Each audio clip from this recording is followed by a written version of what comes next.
laisserai à l'une d'entrer plus après dans le titre, parce que c'est son histoire de transformation agile, son organisation. Et nous avons travaillé ensemble depuis un certain temps. J'ai vraiment travaillé avec lui. Et pour cette présentation aussi, nous avons travaillé ensemble et on a eu une team distribuée. On a fait des itérations, comme vous pouvez voir là-bas, 1 heure de travail après des mois ensemble, sur 2 sites différents que vous reconnaissez, n'est-ce pas? Paris, Brest.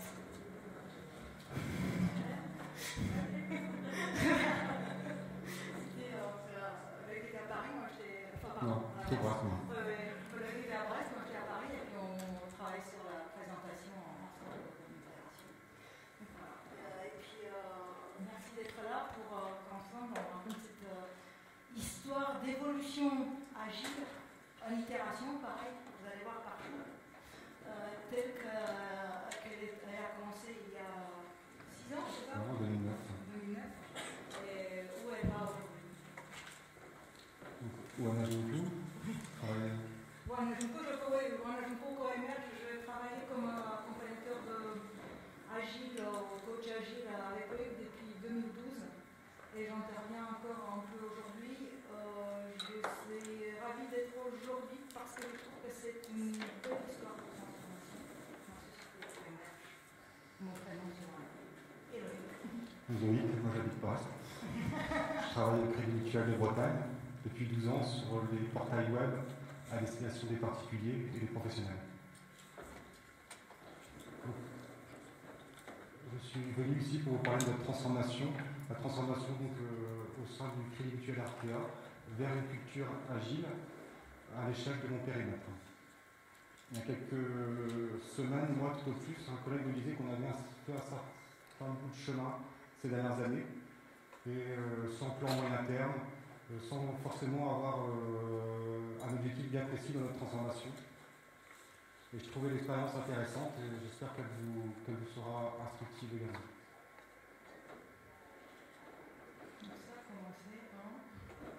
Ça a commencé en 2009. Alors, il y a 3 thèmes importants dans cette session. Le premier, c'est l'extraordinaire preuve de créativité humaine dès lors qu'on laisse de l'espace aux salariés. Le deuxième est que ça nous amène dans des endroits où nous n'avions aucune idée de comment les choses allaient évoluer. C'est un peu rendez-vous en terre inconnue au fin fond de la Bretagne. Et le troisième point, je voulais souligner le caractère vraiment extraordinaire des équipes dans leur capacité à innover. C'est vrai qu'on se rend compte que quand on parle de son métier autour du développement logiciel, on a du mal à faire rêver quand on parle d'engagement, de projet, d'engagement sur les délais, de tests unitaires, de produits backlog priorisés suivant la valeur business, même si ça en l'occurrence ça m'intéresse particulièrement. Maintenant, quand on parle à ces mêmes personnes-là d'intelligence collective ou de responsabilisation des salariés, souvent ces personnes ont des choses à nous dire sur leur épanouissement au travail, peut-être le manque de valorisation qu'ils peuvent sentir dans leur entreprise. Et c'est d'autant plus vrai qu'il nous reste encore quelques années, voire quelques décennies à travailler, alors que nous ne savons même pas quelle sera notre réalité en 5 ans. Et c'est ce caractère justement imprévisible qui me paraît tout à fait extraordinaire. Et ce qui est intéressant, l'idée, c'est aussi comment vous étiez surpris justement des effets inattendus, enfin imprévisibles, mais inattendus. Moi, c'était pas prévu. Et notre idée, c'est bien de valoriser les talents au sein des équipes. C'est ce qui nous anime. Aujourd'hui, on ne veut pas gaspiller les talents des équipes. Et aujourd'hui, je voudrais mettre au même pied d'égalité la créativité et la responsabilisation des équipes que le respect des engagements ou des délais. On devrait traiter ça de façon égale. Ça a commencé. Voilà, j'ai à peu près tout dit. Tu me dis, pour faire bien, il faut faire court. D'accord. J'ai voulu trop bien faire, je crois. D'accord. J'ai fait tout à fait trop court. Ça a commencé, hein. Donc en 2009, premier projet dans l'entreprise, Notre objectif, c'était de gagner en efficacité. Premier projet agile, gagner en efficacité, c'était en soi aussi un vrai challenge. Donc c'est un projet de plusieurs milliers de jours. Le projet était bien perçu par les clients, projet réussi dans un contexte difficile, même si on s'est rendu compte que les équipes informatiques, les équipes marketing, les équipes chargées d'études se sont trouvées tour à tour peut-être un petit peu dévalorisées dans le projet. À fond ou pas, on était à fond, je pense, sur la gestion d'exigence, même si on aurait pu aller plus loin, côté vision client. Les équipes informatiques étaient déjà impliquées assez tôt dans le processus. Ou pas, on voit déjà apparaître à travers qui va nous suivre quelques années, c'est les cellules PMO, je ne sais pas si vous les connaissez dans votre structure. C'est des équipes qui sont là pour contrôler les engagements de budget ou de délai. Alors moi je ne suis pas fan de ce genre de service. L'avantage c'est qu'il n'y a plus de responsables. L'inconvénient c'est qu'il n'y a plus que des avenants ou alors c'est livrable dans l'entrée qui ne convenait pas. Donc il y a toujours des bonnes raisons pour ne pas être au rendez-vous. Dans cette première expérience, c'était budget, coût, délai, ça c'est bien. Maintenant, au-delà de ça, il y a quoi? C'est ça? Alors, dans un second temps, on est parti sur mise à l'échelle, c'est-à-dire notre objectif c'était d'étendre au sein du service la méthode agile. Donc ça correspond à peu près à mon service de 40 à 60 développeurs. Donc on a eu une ambition un petit peu quantitative. Je ne sais pas qu'est-ce que vous avez pris, on s'est dit voilà, tous agiles du jour au lendemain. On avait déjà une vision client qui était bien développée, une vision marketing notamment. Notre activité se pilotait déjà avec des enquêtes de satisfaction, en partie par les enquêtes de satisfaction, plus ou moins. Et comme je disais, toujours une efficacité par le contrôle. On avait quand même des équipes informatiques, je crois que c'est le cas dans pas mal de structures, sont en charge des budgets et des délais. Comme malheureusement ils ne sont pas en charge du périmètre, souvent l'engagement porté par les équipes informatiques est important. Alors ça c'est une histoire très intéressante. Je me pose, c'est une des causes parfois des échecs des projets dans les structures très classiques. On dit c'est que ceux qui portent les coûts et le process, surtout les coûts, ne sont pas ceux qui sont les bénéficiaires du produit. Donc il y a un métier et puis il y a une autre structure qui est derrière. Donc du coup, il y a une incompréhension entre les deux qui peut s'installer. Alors les étapes à franchir, on a travaillé pas mal sur l'intelligence collective. Par exemple, on avait fait un projet sur la qualité de service pour justement améliorer le service apporté à nos clients. On avait laissé les équipes autonomes dans la définition du périmètre. Ils avaient fait des choses extraordinaires, notamment autour des architectures asynchrones permettant de rendre disponibles les services, même en cas de problème du dit service. On avait fait des choses aussi sur la gestion des logs et les rendre plus pertinentes. Et on s'est rendu compte que c'était un coup d'épée dans l'eau, parce que le legacy, enfin l'héritage était trop important. Je ne suis pas sûr que le client ait vraiment vu la valeur de ces dizaines de milliers d'euros investis.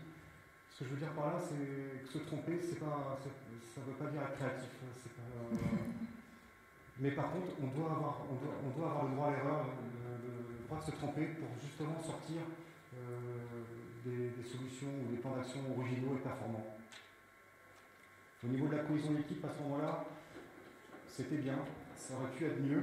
Je pense qu'au niveau opérationnel, on était quand même assez soudés.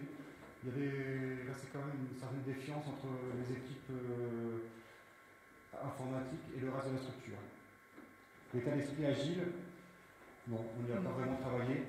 Il y avait eu quand même des formations en plénière pour présenter les concepts, mais il n'y a pas eu du coaching vraiment sur tous les projets menés en agile. Quelque part, c'était pas quelque chose d'important à ce moment-là. Non, on était focalisé, je pense, sur un objectif quantitatif. Oui. Tout s'agit et que ça saute. C'est ça. Les résultats étaient bons, on avait stabilisé les livraisons, les jalons étaient tenus, la recette s'industrialisait. Il faut bien toujours un point de vigilance quand même, parce que, comme je vous disais tout à l'heure, quand l'informatique est en charge des budgets, des délais, mais pas du périmètre, souvent le levier actionné c'est la qualité. Donc ça demandait beaucoup d'attention pour rester à un niveau satisfaisant. Donc le top management était satisfait, nous on tenait nos engagements de budget et de délai. On s'est remis dans une dynamique de gestion de projet. Toujours un dispositif, comme je disais, de pilotage des coûts important, trop important je pense. Et finalement on a manqué de ressorts pour pivoter à ce moment-là. On souffrait par manque de vision. Et aussi, si je comprends bien, par manque d'espace, quelque part, il y avait quand même des silos et pas le droit à l'erreur. Toujours agile, mais pas le droit à l'erreur. C'est ça, on ne voyait pas très bien où on voulait aller. On avait, comme je vous dis, dans cette transformation-là, on est passé étape après étape, mais sans forcément avoir d'objectif. À ce moment-là, on n'avait pas d'objectif. Et pourtant, on avait envie de s'améliorer, mais c'était pas ça qu'on voulait à l'époque. Il y avait tellement d'engagement de projet qu'on a essayé de tenir cette challenge-là. Et maintenant, on va où? Et maintenant, pour moi, c'était un nouveau départ dans une nouvelle équipe. C'est important, donc ça m'a permis de prendre du recul un peu sur l'activité. L'objectif était d'être agile en mode projet dans un premier temps, mais je n'avais pas encore cette vision-là. L'idée, c'était vraiment de travailler sur l'esprit équipe, la cohésion des équipes. Donc, je pense que le point d'entrée, par mon expérience passée, c'était de travailler sur le product owner, qu'il soit vraiment l'homme de la situation, capable d'accompagner les équipes informatiques, de les supporter, d'apporter les arbitrages. Donc on a travaillé, Johanna et Catherine à ce moment-là, sur des produits de backlog priorisés suivant les valeurs business. Je dis un mot parce qu'effectivement c'est là où je suis arrivée en accompagnant des équipes de Loïc. Et c'était, comme on disait avant, c'était cette modèle qui était via l'agilité. L'agilité, c'est une affaire confidentielle des équipes informatiques. Et une des premières choses qu'il disait, c'est l'agilité, ou le but de l'agilité, c'est de créer des produits qui ont du sens pour le client au plus tôt possible. Ok, alors le client, il est où? Le représentant, il est où? Donc c'est une des choses qu'on j'ai amené, c'est de définir justement la valeur business et avec qui? Avec celui qui est le représentant, donc donner vraiment de l'assise et de l'espace au product owner. J'allais dire pouvoir, mais en fait, je ne vais pas dire pouvoir, mais lui donner de la légitimité plutôt. Donc, d'ailleurs, c'est une belle blague, comme vous savez, Loïc, c'est que moi, c'est jamais ça mon product owner. Donc, je ne vais pas en pas dans l'agilité sans que le product owner soit à côté pour qu'on puisse donner cette dimension business. Alors, les étapes à franchir, donc ça, je continue sur ce que je pense avoir observé et amené, c'est ouvrir l'espace pour que tout le monde puisse jouir de son libre arbitre, c'est-à-dire prendre des décisions sur ces domaines de compétences. Avoir effectivement une vision qui est partagée et connue et construite éventuellement avec toutes les personnes. C'est pareil, la vision n'est pas l'affaire confidentielle du top management ou de business ou des représentants clients ou ceux qui parlent de clients. C'est tous les contributeurs. Et là, je fais un clin d'œil sur ce que ça veut dire partie prenante ou stakeholders en anglais.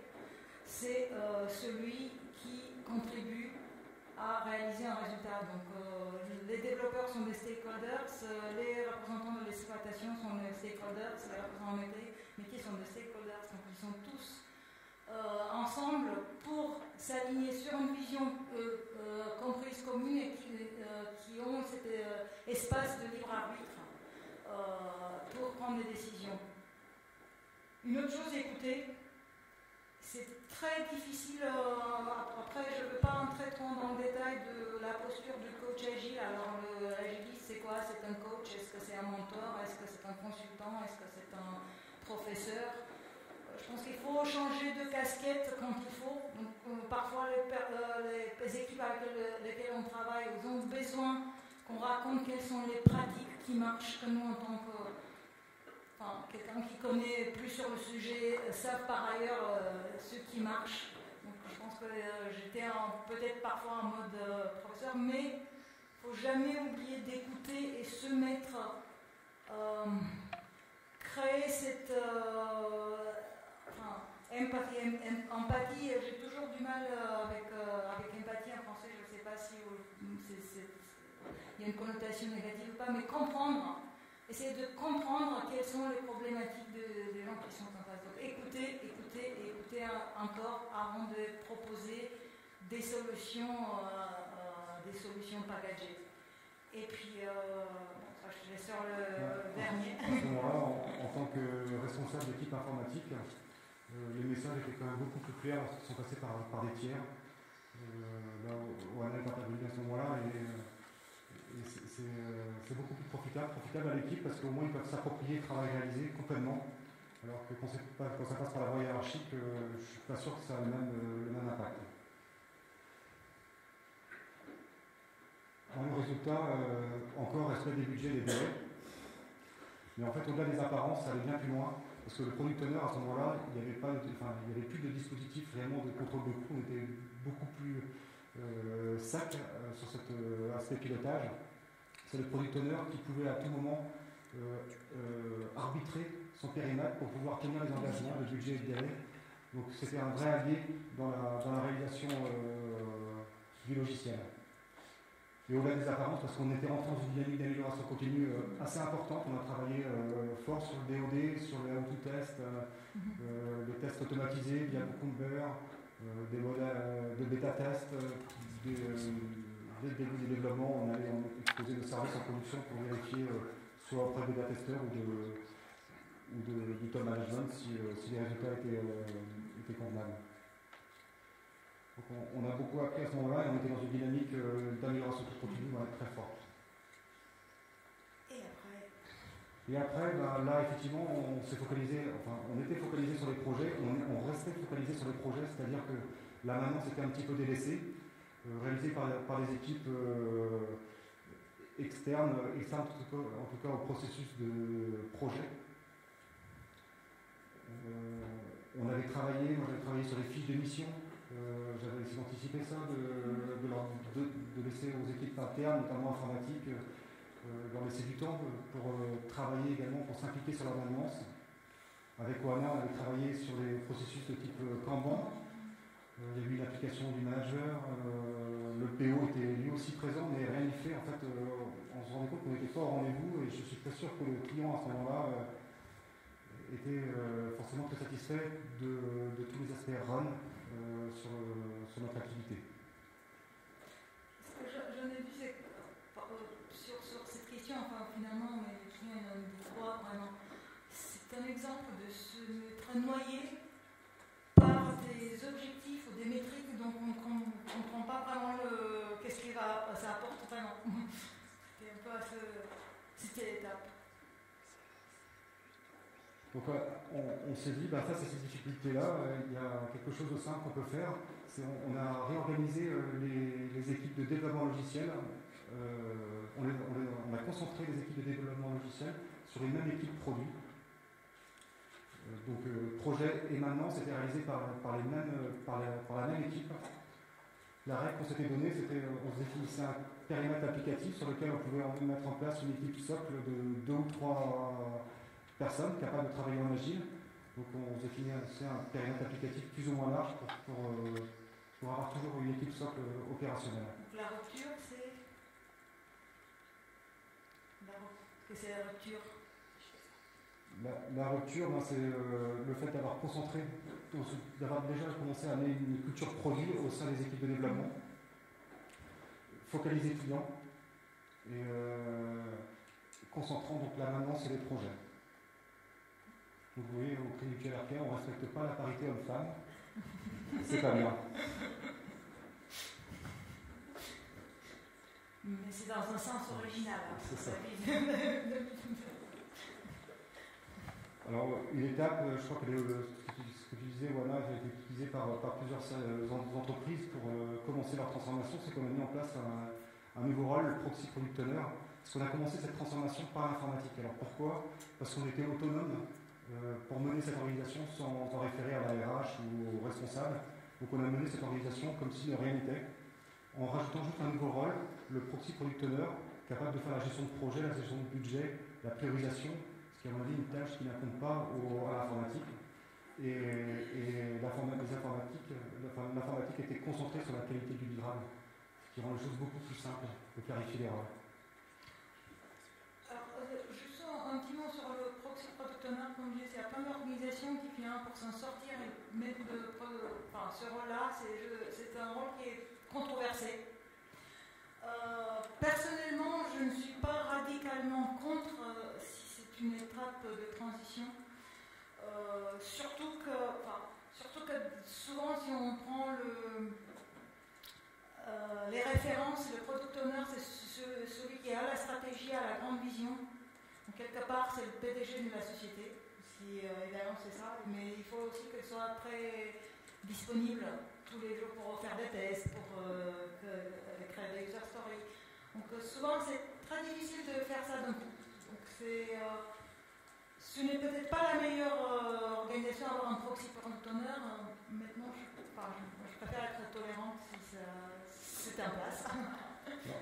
Quand on avait commencé cette transformation, on savait que c'était qu'une étape, l'équipe produit à l'échelle de l'informatique. On avait déjà en tête d'accélérer la transformation avec des équipes product owners. Donc, étape transitoire, on pensait qu'elle allait durer quelques trimestres, semestres, années tout au plus. Mais en fait, cette organisation était claire, simple, sur le papier, performante, qu'elle n'a duré que 3 mois. Donc, ça rejoint ce que tu disais, voilà. C'est pas forcément terrain, ce type d'organisation. 3 mois, parce que 15 jours après l'avoir présenté, enfin l'avoir mis en place, le responsable des product owners a souhaité continuer la transformation à son niveau, au niveau des product owners. Donc là, on a engagé, 3 mois après, une équipe de transformation vers une équipe produit pluridisciplinaire. Tous responsables sur un même produit, des projets et de la maintenance. Donc ça veut dire une chaîne de responsabilité plus resserrée. Si vous voulez, on avait auparavant une organisation horizontale. Il y avait un responsable informatique en charge des équipes informatiques, un responsable des product owners en charge des équipes chargées des études. Et on a fait une organisation verticale, c'est-à-dire qu'on a divisé le périmètre applicatif en deux. Et chaque responsable de service était en charge sur son périmètre applicatif des équipes product owners, scrum masters, développeurs. Donc forcément des équipes plus performantes, plus collectives, plus resserrées, qu'on espère automotivées, responsables sur leur périmètre, focalisées clients. Ce qui est fantastique, moi je n'arrête pas d'être surprise, mais bien sûr agréablement surprise, comme justement si on amène des idées, les organisations trouvent leurs bonnes idées toutes seules. Et ce que Loïc vous raconte, c'est si vous connaissez, qui connaît l'organisation de Spotify? Ok, pas mal du monde. Enfin, quelque part, quelque part, ce que tu racontes, ça ressemble un peu au squad. On ne vous appelle pas des squads, mais finalement, c'est à peu près là. Ça ressemble un peu au squad. Je pense pas que ce terme sera utilisé, mais en termes d'organisation tous ensemble avec un but commun qui est le produit, ça va bien à ça. C'est assez intéressant. On arrive au même. C'est bon. C'est à moi. C'est dommage parce que l'histoire de pouvoir à dehors, c'est toi qui t'es arrivé à cette conclusion. C'est en s'organisant en produit, et ça c'est récent parce que là on arrive dans le présent. Là, ce qu'on parle, c'est ce qui est vécu aujourd'hui. C'est cette prise de conscience que le vrai pouvoir dans l'entreprise, ce n'est pas dans les murs de l'entreprise, il est dehors. Parce que le client est dehors. Et d'ailleurs, j'avais entendu il y a quelque temps une phrase qui me dit effectivement, c'est vrai. À la limite, n'oublions pas que le client n'a pas besoin de l'entreprise. Il a besoin de produits, mais il n'a pas besoin de l'organisation. Donc le pouvoir est dehors. Donc quand le pouvoir de client s'affirme, parce que c'est lui qui crée, qui est le facteur de succès, ceux du chef des organisations s'effacent. Donc il faut avoir le courage d'accepter ça. Et ça, je trouve que c'est une histoire assez extraordinaire des organisations de lutte qui sont en train d'accepter ça par des micro-ruptures qui, je pense que finalement, vont amener une rupture comme une glace qui sera brisée, si tu veux en ajouter là-dessus. C'est vrai que jusqu'à présent, je pense qu'on était vraiment sur les micro-ruptures. D'ailleurs, on avait une impression de changement, mais presque personnel. On ne se voyait pas forcément avancer. Là, en l'occurrence, on a commencé à amener un changement de responsabilité, à impliquer le top management, parce qu'il y a eu des changements de responsables, des changements de mission. Je pense qu'on parle de rupture, et c'est bien de temps en temps de marquer des ruptures, parce qu'il faut tolérer ça, et parfois bien marquer ces étapes-là. Donc, alors ne pas imposer la vision, ça c'est une des convictions, effectivement, c'est pas forcément facile à tenir, au sens où mon point est plutôt d'essayer de créer les conditions pour amener les collaborateurs à adopter affectivement cette vision, cette transformation. Le point important, c'est donc la condition pour moi était bien de mettre le product owner en situation d'accompagner le top management, d'accompagner ou d'être le porte-parole du client dans cette vision produit. Apprendre en marchant, je vais continuer un peu. J'ai fait ce matin une session sur l'Open Agile Adoption, et c'est moi, c'est vraiment par expérience pour obtenir le succès, c'est ne pas imposer, justement, inviter les gens, les organisations à faire quelque chose, mais jamais imposer. Donc c'est très important de ne pas imposer et les inviter à faire. Parce qu'apprendre en marchant, c'est une vérité qu'on a du mal à reconnaître, mais si vous essayez de penser, réfléchir, vous allez peut-être vous rendre compte qu'en fait, on agit, ensuite on réfléchit. Vraiment. Même si on dit, on va réfléchir, et puis avant d'aller, on apprend vraiment après avoir agi. Non, en plus, il faut voir que notre contexte il est dynamique, même ultra dynamique, c'est-à-dire que quand on avait sorti cette organisation, les choses ont changé dans la semaine.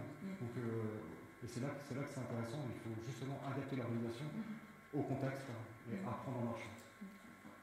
Et c'est ce qu'on apprend, c'est par des expériments. Tout ce qui est conceptualisation, réflexion, finalement ne sont que des vœux pieux avant de les mettre confrontés à la réalité. Et plus la réalité est complexe, et je crois qu'elle est complexe, elle est toujours, mais c'est de plus en plus complexe, plus cela est vrai. Ce qu'on apprend, c'est seulement en faisant. Et puis, il y a un zoom, une importance qui est donnée aux métriques. Et ce sont des chantiers sur lesquels on travaille aujourd'hui, sur des métriques, des indicateurs. Attention à ce qu'on fait avec. Et s'orienter plutôt d'obtenir des métriques qui sont au service de la valeur. Alors, après, il faut définir qu'est-ce que c'est la valeur, parce que c'est pareil, ça peut faire partir des mots valises. Mais si on définit qu'est-ce que c'est la valeur, après, on peut définir les métriques qui soutiennent le fait qu'on a un sens d'avancement. Encore, je fais un plein d'air ce matin, un sens d'avancement pour obtenir cette valeur. Et bien sûr, l'amélioration continue.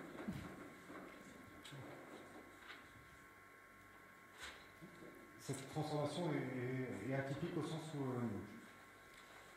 elle n'a pas été forcément accompagnée par le top management, tout au moins sponsorisée par le top management. C'est vraiment les collaborateurs qui, au fil des années, ont amélioré leurs pratiques et ont bâti cette organisation. Et aujourd'hui, ça nous amène à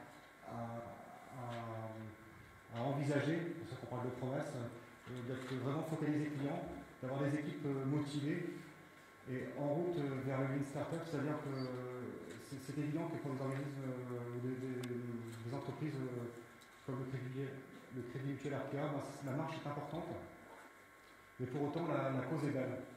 Donc il faut essayer de donner un maximum d'énergie pour aller vers là, parce qu'elle va aider l'entreprise, elle va aider le client, On peut vraiment être dans des situations win-win gagnant-gagnant sur ce type d'organisation, de principe. Une promesse qui est forte, effectivement, c'est les équipes automotivées. Qu'est-ce qu'on fait pour que les personnes, les individus et les organisations, les équipes se nourrissent elles-mêmes en motivation? C'est ce qui est important. Alors le produit Lean, c'est à moi. Donc ça c'est la promesse, c'est le futur, c'est un peu présent vers le futur. Il y a une vision qui est créée sur le manifeste produit, donc le produit au centre, et ce que citait Loïc sera tout à l'heure, cette obsession client, donc, le produit au centre des préoccupations, et la culture client. Donc ça, ce sont les facteurs moteurs d'aujourd'hui sur lesquels on essaie de bâtir pour rester cohérent. Bien sûr qu'il y a plein d'étapes à franchir et ce ne sont pas simples. Surtout, c'est là, je disais tout à l'heure, il y a quelques minutes, attention d'abord, nous agissons, après on apprend et on réfléchit. Lean Startup et Lean sont dans ce sens-là. Et c'est très dur de se mettre dans cette position dans laquelle nos bonnes idées, dont éventuellement nous sommes tombés amoureux, parce que quand on a une bonne idée, on y tient, ça peut devenir une conviction, et avoir envie de convaincre tout le monde qu'elle est une bonne idée n'est qu'une hypothèse. Alors, le Lean Startup, le Design Thinking, dit une chose, moi je suis tombée amoureuse, dit la vérité sur les bonnes idées, c'est qu'on ne sait pas si elles sont des bonnes idées, ce sont les clients qui savent. Mais cette remise en cause continuelle n'est pas du tout facile. On a plutôt la tendance de vouloir changer la réalité pour qu'elle soit conforme à nos idées. Et ça, on a une bonne foi. Hein. Donc, du coup, pivoter, c'est avoir cette posture dans laquelle on accepte la réalité. On dit, bon, c'était pas une bonne idée. Mais ma vision est justement, c'est la culture client, l'obsession client. Donc, je vais bien trouver une bonne idée qui plaît au client. Accepte la réalité plutôt que vouloir la changer.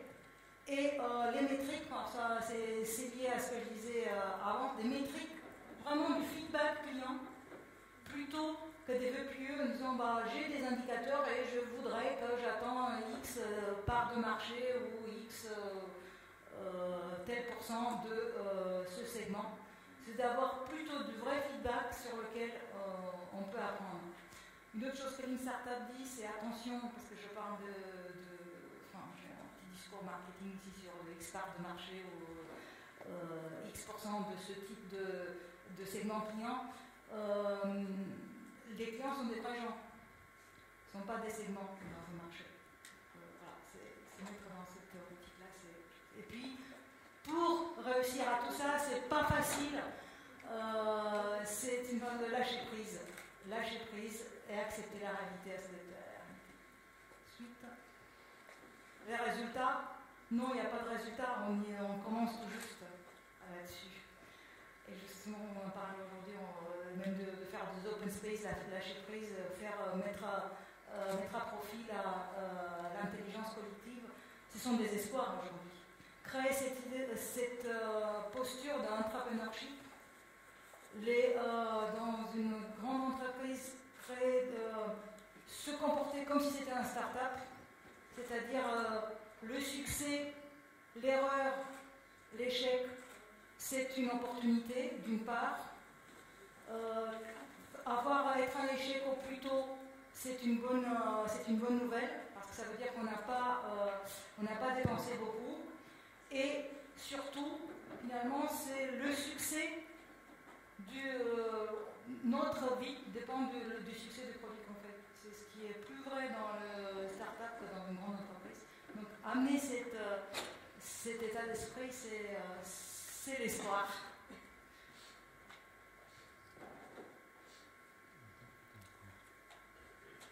Ah oui, et après, et qu'est-ce qu'on souhaite avoir après?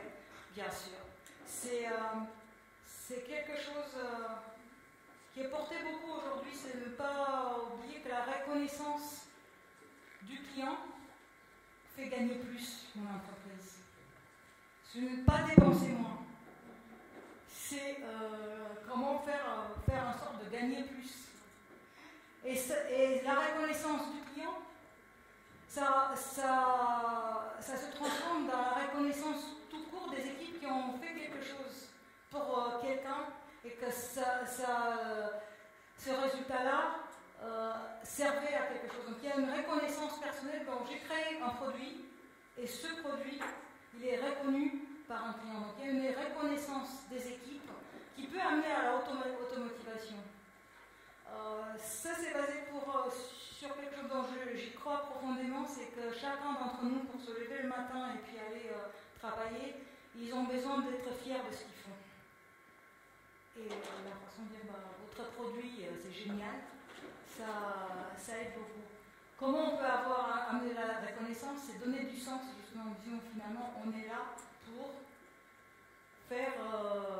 pour créer ce type de produit. Enfin, je reviens sur la vision qui est partagée sur tout le monde, par tout le monde. Pardon.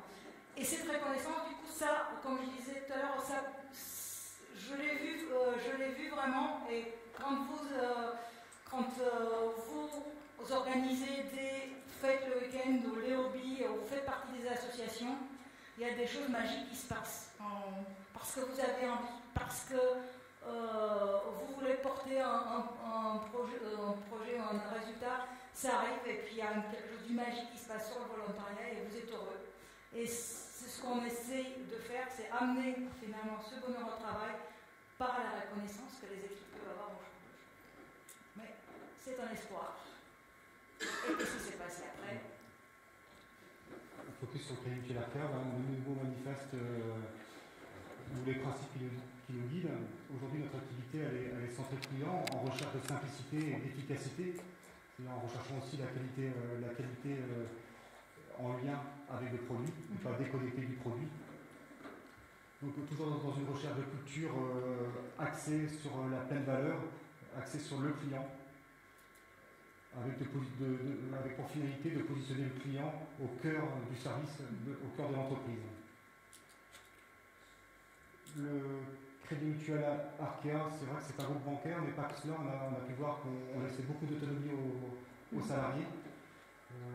Mais il y a deux valeurs essentielles dans le groupe, c'est l'agilité et la flexibilité. Ça tombe bien.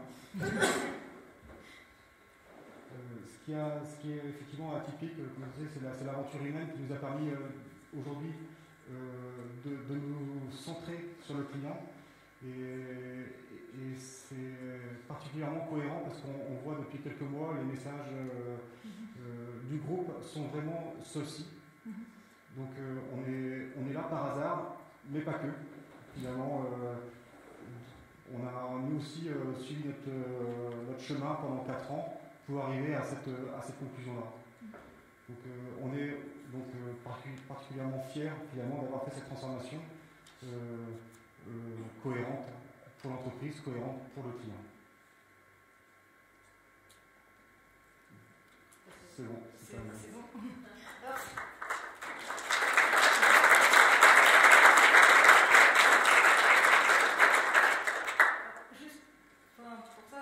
J'avais envie de dire le parti de l'histoire qui est assez intéressante quand toute cette transformation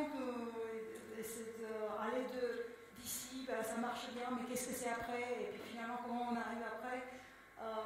Loïc avait présenté tout ce parcours pour le Scrum Day au top management, et le top management se sont rendu compte qu'ils sont très alignés avec le manifeste produit qui est le manifeste de Crédit Mutuel Arkéa. Et comme disait, ce n'est pas un hasard. Et la belle histoire, c'est quand on est cohérent entre les actions et la communication qu'on fait, ça peut créer un cercle de confiance qui est plutôt intéressant à vivre. Merci. Des questions? Des questions?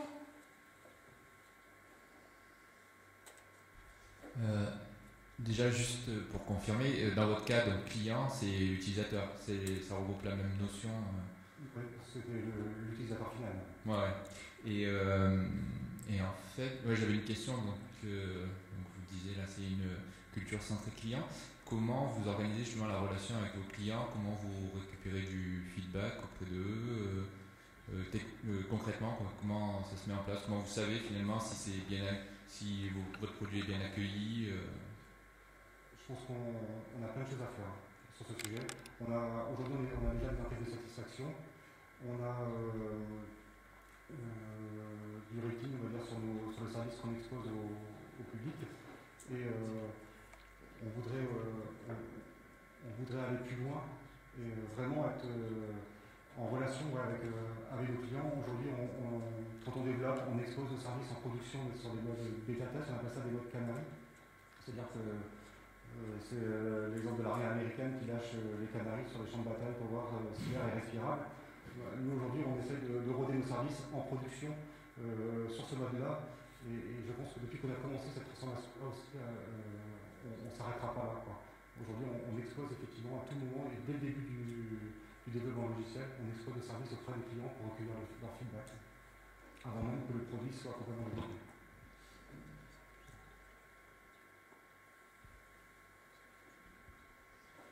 Bonjour. Une des conclusions qu'on peut lire de votre présentation, c'est quand même qu'il y a une disparition quelque part du middle management. C'est ce qu'on a vu sur une conférence juste avant. Est-ce que le produit prend plus de valeur, le développeur, les équipes, la technicité des équipes prend aussi plus de valeur?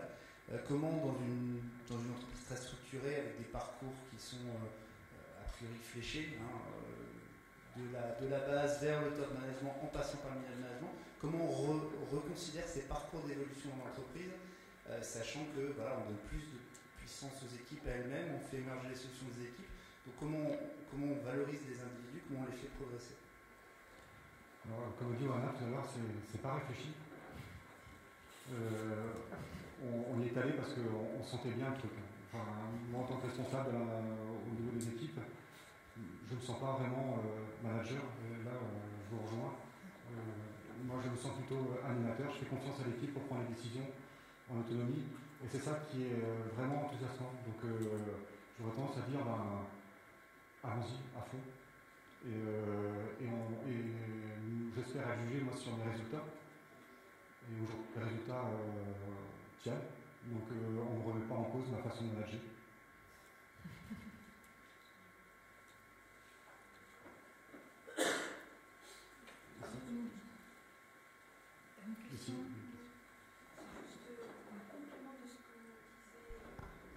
Bonjour et merci de cette belle expérience, de nous l'avoir fait partager.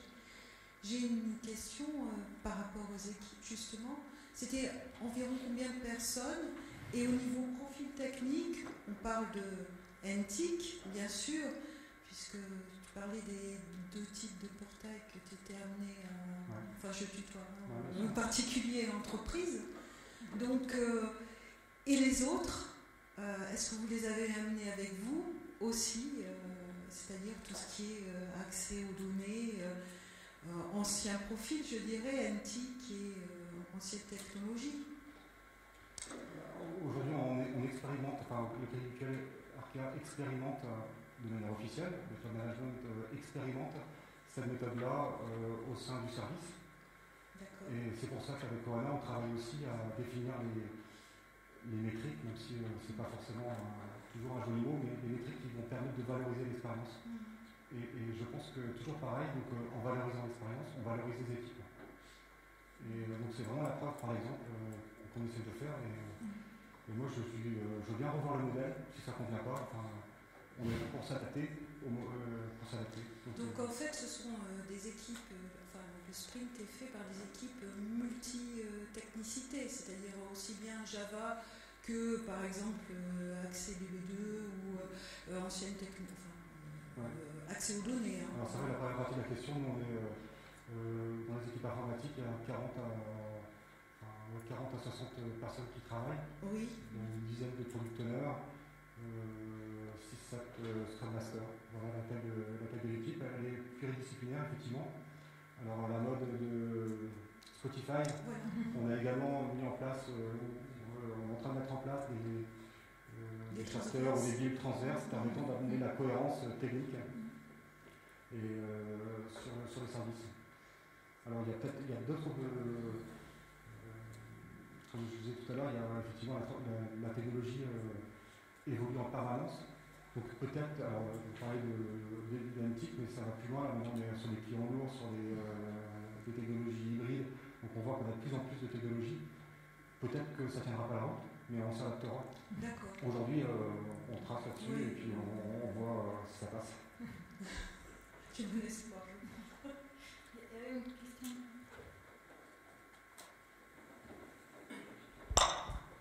Oui, bonjour.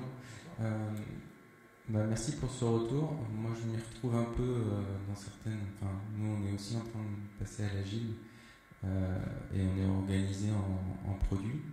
Moi, j'avais une question par rapport à la nature des projets. Donc, si j'ai bien compris, vous avez plusieurs équipes avec plusieurs PO. C'est ça. Quand il y a un projet qui se dessine aujourd'hui, il est adressé à une seule équipe ou est-ce que vous l'éclatez en petits bouts pour arroser différentes équipes? Ça, sur le papier, c'était parfait en fait. On se dit un PO, un Scrum Master, une équipe squad et en route. Maintenant, comme je disais aussi, c'est que vraiment, quand on a lancé ça, tous les jours passaient et l'organisation devait s'adapter au projet. Et j'ai pas la réponse à tout ça, mais à chaque fois, on trouve des solutions. Et les solutions, moi, j'aime bien les trouver avec les personnes en place. C'est-à-dire que souvent, tel collaborateur me dit moi, j'aimerais bien prendre ce rôle-là. Ok. Donc souvent l'organisation peut-être s'adapte aussi aux collaborateurs en place. Je ne sais pas si je réponds. Oui, enfin en partie. Moi ma question c'est quand il y a un projet qui se dessine. Il y a plusieurs types d'organisation en fait. Ouais. Il y a plusieurs types d'organisation en fonction justement des appétences des uns et des autres, des compétences des uns et des autres. Je pense qu'on aura certainement un jour ou l'autre un chef de projet qui va centraliser l'activité projet, enfin, qui va être le chef d'orchestre sur son périmètre projet, mais ce n'est pas quelque chose aujourd'hui que je veux encourager. Aujourd'hui, je voudrais encourager une responsabilisation des équipes produits sur les projets et la maintenance. Donc si je mets en place des chefs de projet dédiés à un projet, j'ai l'impression de me tirer une balle dans le pied. Donc aujourd'hui, ce n'est pas forcément ce que je privilégie. Maintenant, ça amène forcément des difficultés, parce que ça veut dire qu'il faut plusieurs producteurs, plusieurs équipes produits pour gérer un même projet. Donc, c'est d'ailleurs aussi, je crois, ce que fait Spotify, c'est qu'il liste bien les interactions qu'il peut y avoir entre les PO. Et normalement, il y en a d'autres qui sont passés avant nous. J'ai l'impression que ça peut passer aussi pour nous. Donc, on va tenter cette expérience.